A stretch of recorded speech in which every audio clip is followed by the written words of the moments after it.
মা এখন একটা জিনিস রান্না করেছে, এটা কি বলতো? খোলো মা, এই দেখো। এটা সেই স্পাইরাল পটেটোর মতন, কিন্তু স্পাইরাল মূলো।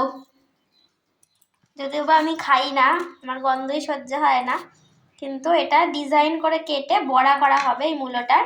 আর আমার মা এটা পারে না কাটতে, তাই একটা কাকিমণি এরমভাবে কেটে দিয়েছে।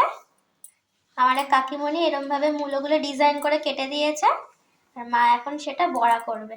এই যে এখানে ব্যাটার রেডি করেছে, আর এরকম স্পাইরাল মূলোর বড়া, যেটা আমার মা আর আমার বাবার দুজনেরই খুব পছন্দের, আর আমার সব থেকে অপছন্দের।